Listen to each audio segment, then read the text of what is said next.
Au nom d'Allah, le tout miséricordieux, le très miséricordieux. Malheur à tout grand imposteur pécheur.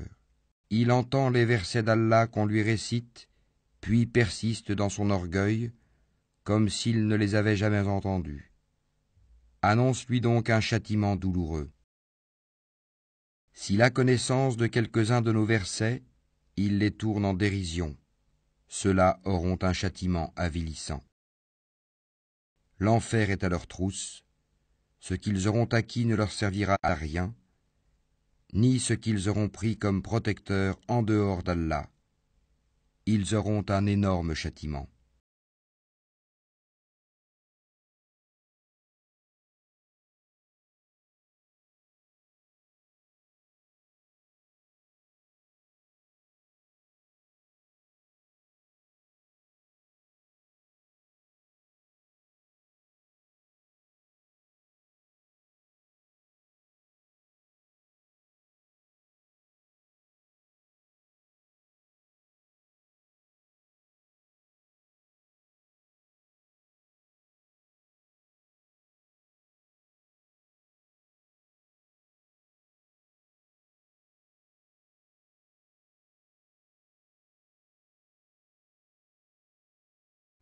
C'est lui qui a fait descendre sur toi le livre. Il s'y trouve des versets sans équivoque, qui sont la base du livre, et d'autres versets qui peuvent prêter à d'interprétations diverses. Les gens, donc, qui ont au cœur une inclination vers l'égarement, mettent l'accent sur les versets à équivoque, cherchant la dissension en essayant de leur trouver une interprétation, alors que nul n'en connaît l'interprétation à part Allah. Mais ceux qui sont bien enracinés dans la science disent « Nous y croyons, tout est de la part de notre Seigneur. » Mais seuls les doués d'intelligence s'en rappellent. Concernant le Coran, il prétend un statut très élevé, bien plus élevé que la Bible, que l'Évangile, puisqu'il prétend être écrit mot à mot par Dieu. Mais c'est absolument faux. En fait, on peut se rendre compte très facilement. Le Coran est bourré d'erreurs matérielles, de confusion, de contradictions logiques. Le professeur Sami Awad Al-Jid Abu Salih a fait un blog et un livre de 500 pages où il recense 2500 erreurs linguistiques et grammaticales classées en 11 catégories différentes. Il y a dans le Coran des versets contradictoires, ce qui est impensable comme concept pour un livre écrit par Dieu. Par exemple, on vous dit en sourate 2, verset 256, pas de contrainte en religion. Et ailleurs, en sourate 4, verset 89, s'il quitte l'islam, tuez-les. Il y a 20% des mots qui sont incompréhensibles pour un arabisant parce qu'ils ont été écrits dans une autre langue que l'arabe. Le Coran a été analysé comme un patchwork de textes très variés qui viennent de diverses traditions syriaques, araméennes, manichéennes, iraniennes, grecques, surtout juives, avec des traductions du Talmud. Ceux qui dénaturent le sens de nos versets, le Coran, ne nous échappe pas. Celui qui sera jeté au feu sera-t-il meilleur que celui qui viendra en toute sécurité le jour de la résurrection? Faites ce que vous voulez, car il est clairvoyant sur tout ce que vous faites. Ceux qui ne croient pas au rappel, le Coran, quand il leur parvient, alors que c'est un livre puissant, inattaquable, le faux ne l'atteint d'aucune part, ni par devant ni par derrière, c'est une révélation émanant d'un sage, digne de louange. Il ne t'est dit que ce qui a été dit aux messagers avant toi. Ton Seigneur est certes détenteur du pardon et détenteur aussi d'une punition douloureuse. Si nous en avions fait un Coran en une langue autre que l'arabe, ils auraient dit « Pourquoi ces versets n'ont-ils pas été exposés clairement? Quoi, un Coran non arabe et un messager arabe ?» Dis. Pour ceux qui croient, il est une guidée et une guérison, et quant à ceux qui ne croient pas, il y a une surdité dans leurs oreilles, et ils sont frappés aveuglément en ce qui le concerne. Ceux-là sont appelés d'un endroit lointain.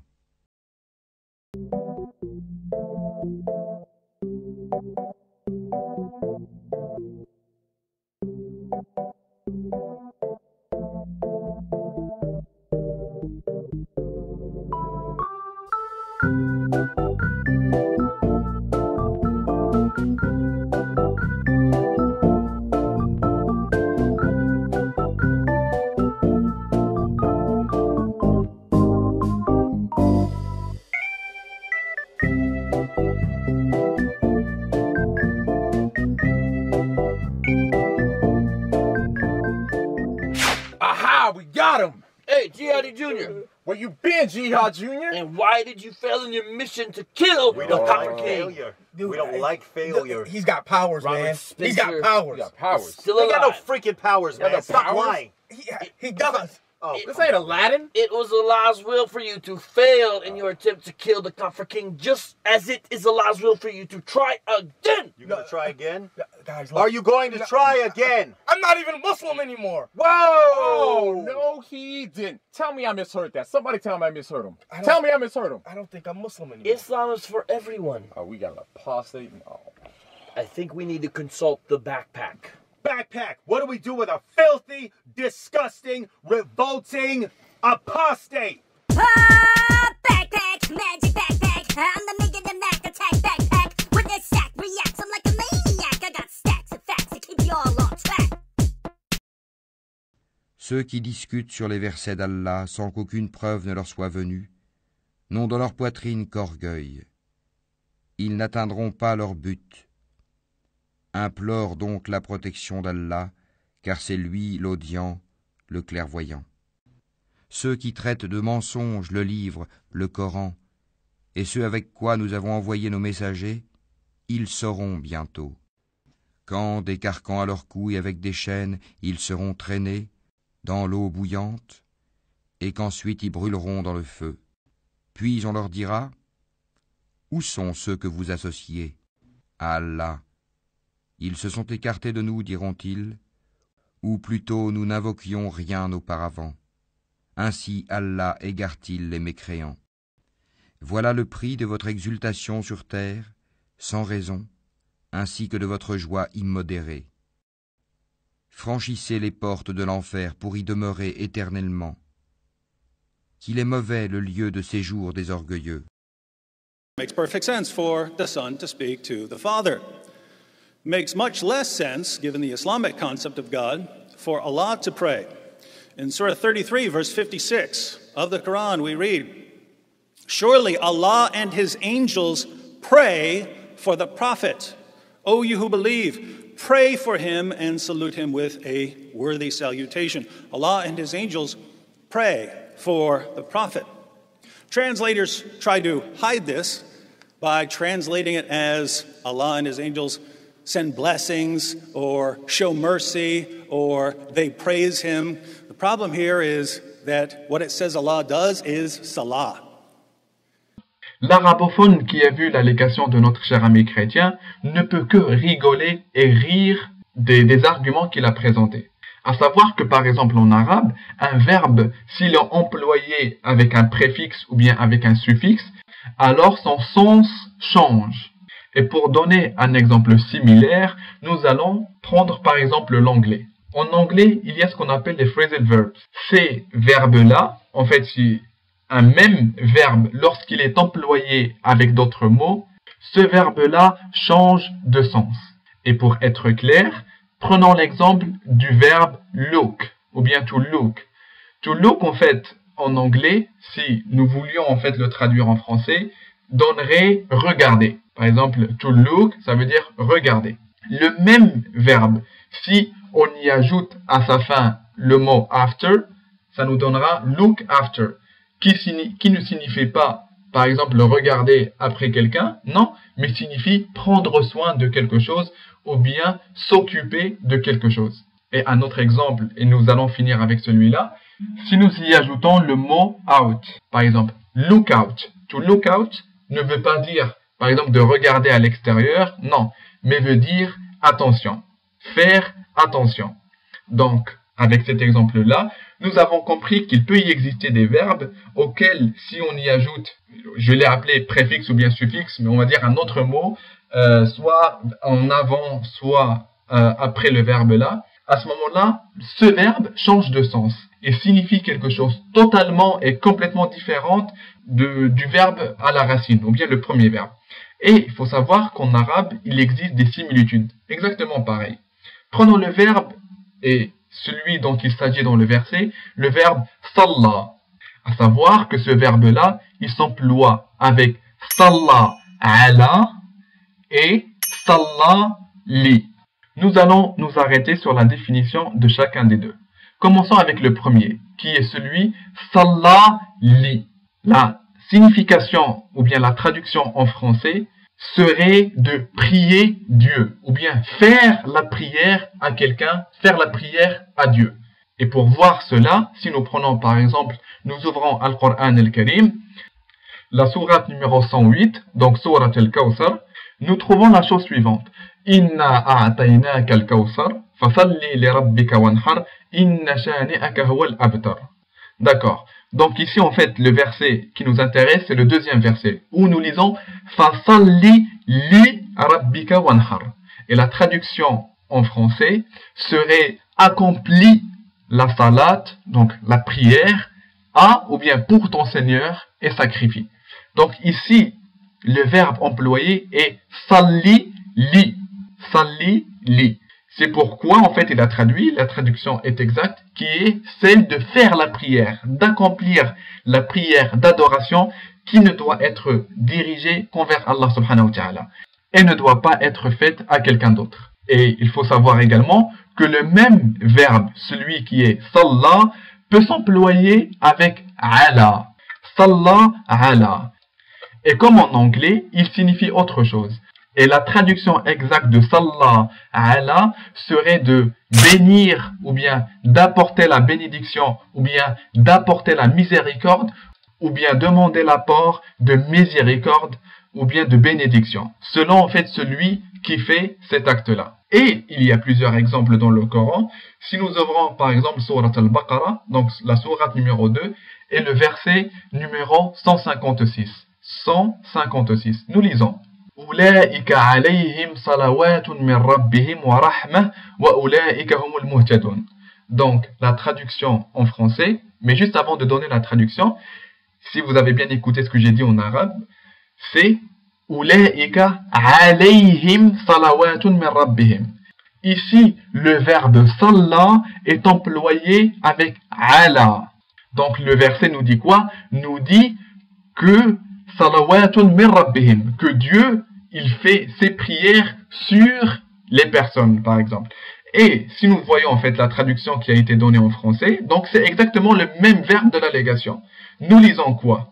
Ceux-là reçoivent des bénédictions de leur Seigneur, ainsi que la miséricorde, et ceux-là sont les bien guidés. Exactement le même verset de l'allégation, et il a été traduit par reçoivent des bénédictions de leur Seigneur. Et la traduction est juste. Pourquoi? Parce que ce n'est pas salla li qui est employé, mais salla ala.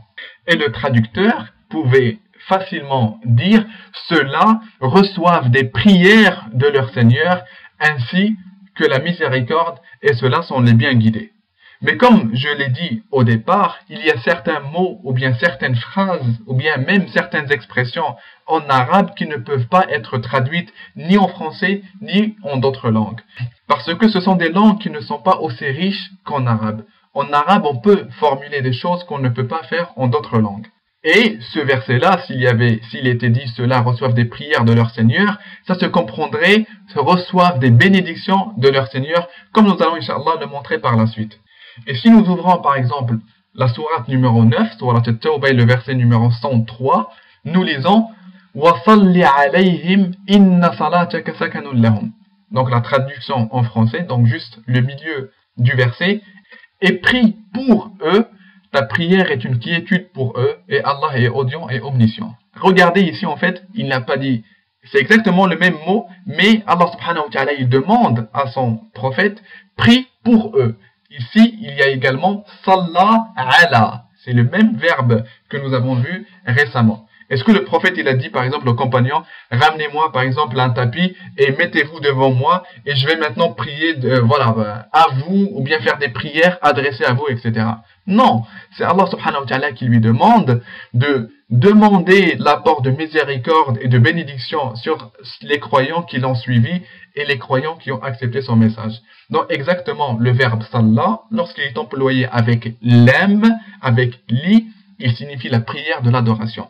Et lorsqu'il est employé avec ala, ce n'est plus le même sens qui est utilisé, mais peut signifier soit la bénédiction, le fait d'apporter de la bénédiction, ou bien la demande d'apport de bénédiction.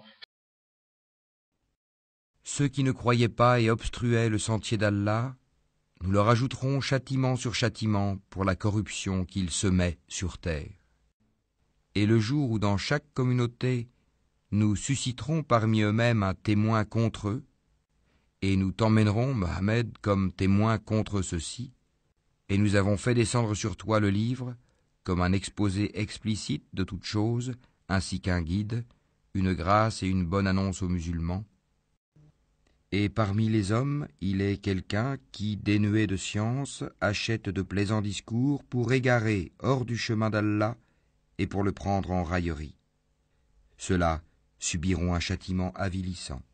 Et quand on lui récite nos versets, il tourne le dos avec orgueil, comme s'il ne les avait point entendus, comme s'il y avait un poids dans ses oreilles. Fais-lui donc l'annonce d'un châtiment douloureux. Mon petit frère était malade, ça faisait 4 mois qu'il était malade. Les docteurs n'arrivaient pas à le guérir, à le soigner. Et subitement, à nouveau, il vit cette même expérience de la présence de Jésus qui apparaît. Et quand ce Jésus apparaît, il le guérit instantanément. Bien sûr, à cette époque-là, quand il avait 6 ans et 8 ans, mon petit frère ne nous en a pas parlé. Donc nous, on est toujours restés à faire notre prière, à pratiquer notre islam. Ça vous a pas impacté dans le sens on n'était pas au courant. Il a vécu ça tout seul. Tout seul, il n'en a pas parlé. Mais par contre, lui s'est arrêté de faire la prière musulmane, mais sans savoir qu'il y avait le christianisme ou quoi que ce soit. Alors Jésus est entré dans la famille comme ça très discrètement, pour vous en tous les cas. Alors il va se passer quand même des choses dans cette famille, puisque je crois que vos parents vont se séparer à un moment donné, et vous allez vous rapprocher donc de votre père, qui est donc vous continuez de pratiquer l'islam, et en plus vous faites beaucoup d'arts martiaux, puisque lui-même était professeur d'arts martiaux, ce qui vous donne un petit peu de l'envie d'être un peu violent aussi, de décharger un peu votre colère. Mais dit l'ambiance à la maison n'était pas terrible. C'est-à-dire que quand mes parents ont divorcé, je suis devenu très violent. Donc cette violence s'est accrue. Dès l'âge de 10 ans, je sortais dans les quartiers de Montélimar, je restais jusqu'à point d'heure dehors. Ma mère avait perdu l'autorité sur moi, je rentrais à 1h ou 2h du matin. Et quand je regardais quelqu'un dans les yeux, il fallait qu'il baisse les yeux. C'était une fierté qu'on m'avait inculquée. Si quelqu'un te regarde, il faut qu'il baisse les yeux. Il y avait une haine en vous, quoi. Ah oui, j'avais envie de tuer tout le monde. Mais il faut dire que depuis que je sais marcher, j'ai pratiqué les arts martiaux. Donc... Vous étiez dangereux. Si on veut. Mais quoi qu'il en soit, quand je regardais quelqu'un, j'avais envie de le tuer, quoi. J'avais cette haine, cette haine a grandi, et à l'âge de 15 ans, ma mère elle a craqué, et elle m'a laissé partir vivre chez mon père. Pour avoir la paix. Et alors ce qui va se passer, c'est que vous allez vraiment donc aller chez votre père, vous allez vivre là-bas, dans cette ambiance un petit peu de colère, de haine, de violence, et ça va être très différent chez votre mère. Vous m'avez dit, il y a 2 ambiances complètement différentes. Qu'est-ce qui s'est passé Oui, parce qu'entre-temps, donc, mes 2 frères et ma mère sont devenus chrétiens.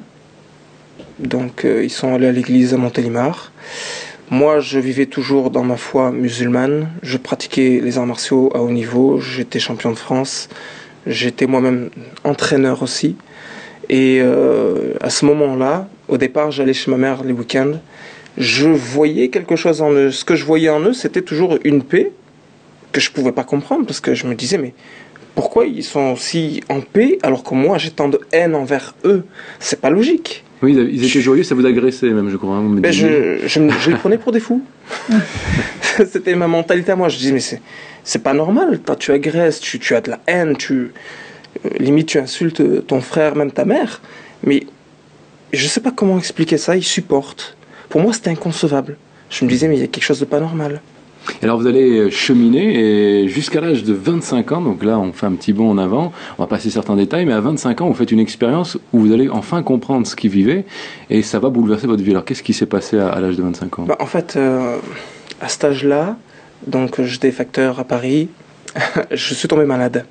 Quand je suis tombé malade, je suis parti donc chez ma mère et pendant cette petite période de convalescence, je suis allé à l'église. Et quand je suis parti à l'église, alors c'est ça qui est étonnant, c'est que j'ai entendu, mais c'est ça qui est étonnant, et comme une voix perceptible qui me parlait, mais cette voix c'était Dieu. Et ce Dieu me disait qu'il fallait que je fasse un choix. Soit que je continue à marcher dans la voie dans laquelle j'étais, soit que je le suive. Alors, intérieurement, je me suis dit, ben oui Dieu, ben je vais te suivre. Mais quand Dieu parle, c'est pour que tu obéisses aujourd'hui. Moi, j'ai pas obéi le jour même, j'ai voulu faire les choses lentement. Mais quand ce Dieu vous a parlé, c'était le Dieu de l'islam, c'était Jésus, non. c'était comme où? C'était le Dieu de l'évangile, c'était dans l'islam, j'ai jamais entendu la voix de Dieu me parler. Là, je rentre dans l'église que j'entends cette voix qui me parle. Donc c'est quand même quelque chose de particulier. Je me dis, là, il y a quelque chose de différent. C'est quelque chose que j'ai jamais vécu. C'est impressionnant. Alors quoi. Dieu vous parle et vous obéissez pas, puisque donc vous refaites votre vie, c'est ça?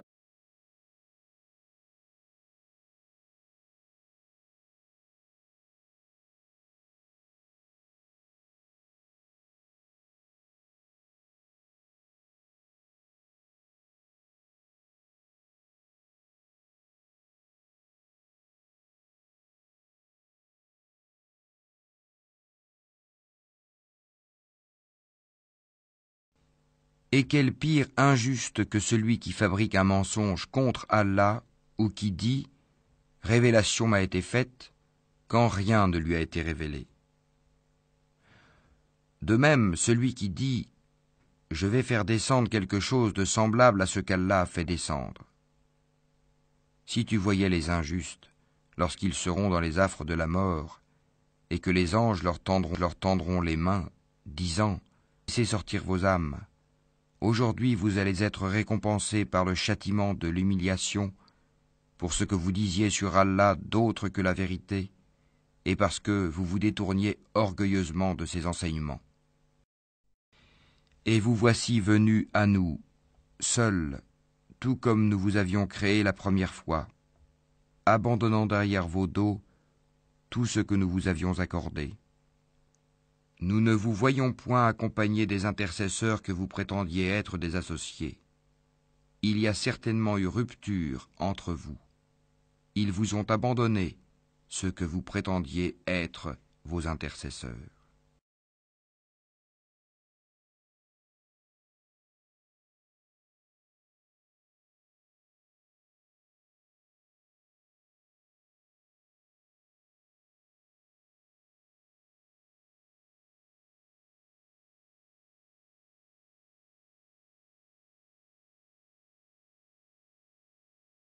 Dis, ô mes serviteurs, qui avez commis des excès à votre propre détriment, ne désespérez pas de la miséricorde d'Allah, car Allah pardonne tous les péchés.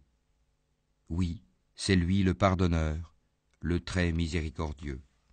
Et revenez repentant à votre Seigneur, et soumettez-vous à lui, avant que ne vous vienne le châtiment, et vous ne recevez alors aucun secours. Et suivez la meilleure révélation qui vous est descendue de la part de votre Seigneur, avant que le châtiment ne vous vienne soudain, sans que vous ne le pressentiez. Avant qu'une âme ne dise « Malheur à moi pour mes manquements envers Allah, car j'ai été certes parmi les railleurs. » Ou qu'elle ne dise « Si Allah m'avait guidé, j'aurais été certes parmi les pieux. » Ou bien qu'elle ne dise, en voyant le châtiment, « Ah, s'il y avait pour moi un retour, je serais alors parmi les bienfaisants. » Oh que si, mes versets te sont venus, et tu les as traités de mensonges, tu t'es enflé d'orgueil, et tu étais parmi les mécréants. Et au jour de la résurrection, tu verras les visages de ceux qui mentaient sur Allah assombris. N'est-ce pas dans l'enfer qu'il y aura une demeure pour les orgueilleux ?